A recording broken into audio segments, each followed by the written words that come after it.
Thom Hartmann here on the best of the rest of economic and labor news. You need to know this. Last week, the United States Senate actually considered a constitutional amendment on campaign finance. Last Monday, the Senate advanced Tom Udall's proposed amendment, which would allow Congress to regulate money in politics. 79 senators voted to allow debate on the measure. Of course, Republicans voted against the final measure on Thursday because would never allow anything to stand in the way of their corporate donations. However, the very fact that they allowed debate on this amendment shows that even Republicans know how much the American people support regulating campaign spending. Money in politics has been a long-standing problem in our nation, and the Citizens United decision gave rise to unprecedented corporate power over our lawmakers. Millions of Americans recognize the problem and want Congress to act, but many of our lawmakers refuse to give up these giant piles of cash. Thankfully, we're not alone in this fight, and some lawmakers are listening.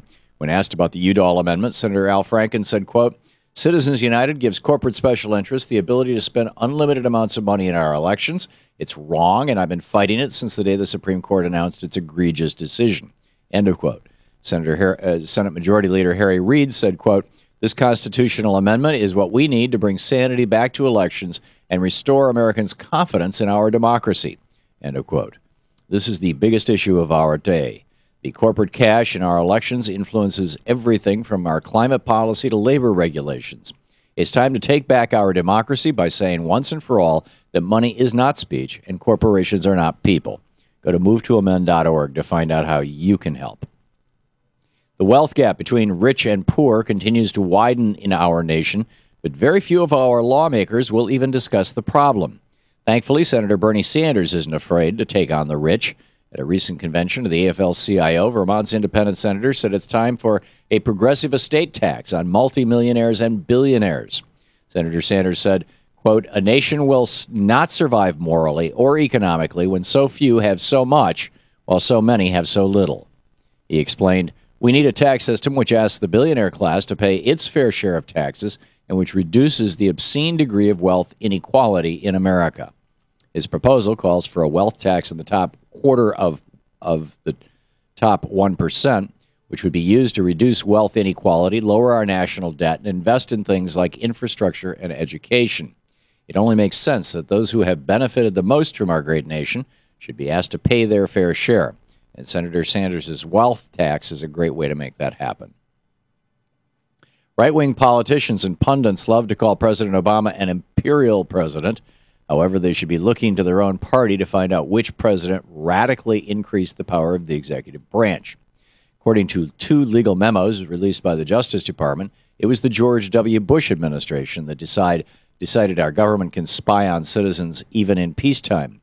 Jack Goldsmith, the Assistant Attorney General under Bush, wrote the memos in an attempt to explain how the surveillance programs do not violate the Fourth Amendment of our Constitution. He wrote, "Even in peacetime, absent congressional action, the president has inherent constitutional authority consistent with the Fourth Amendment to order warrantless foreign intelligence surveillance." In fact, Goldsmith went as far as saying Congress does not have the power to restrict the president's exercise of that authority. You know, if conservatives are really worried about presidential power, why don't more of them stand with us to call for an end to government surveillance? With less than 2 months before this year's midterm elections, voters in Ohio were about to see some big changes in their state's election laws. Thankfully, U.S. District Judge Peter C. Economos prevented some of those changes. Last week, Judge Economos ruled that drastic cuts to early voting hours are unconstitutional and a violation of the Voting Rights Act.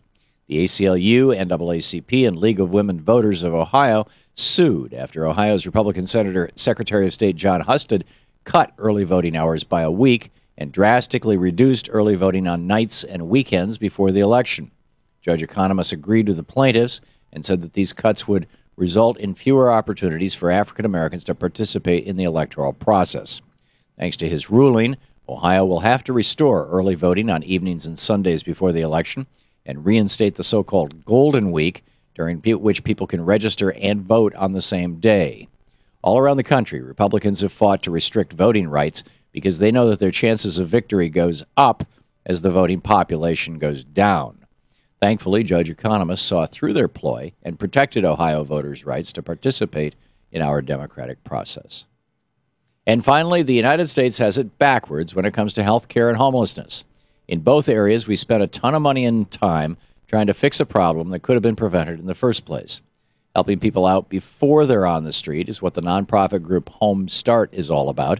The Boston area group acts as a middleman between tenant and landlord, helping to negotiate payment plans for tenants and even pay a month of their rent.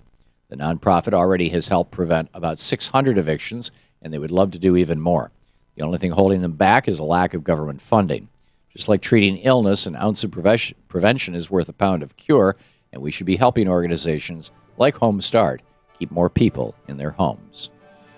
And that's the way it is for the week of September 15th, 2014. I'm Thom Hartmann on Economic and Labor News.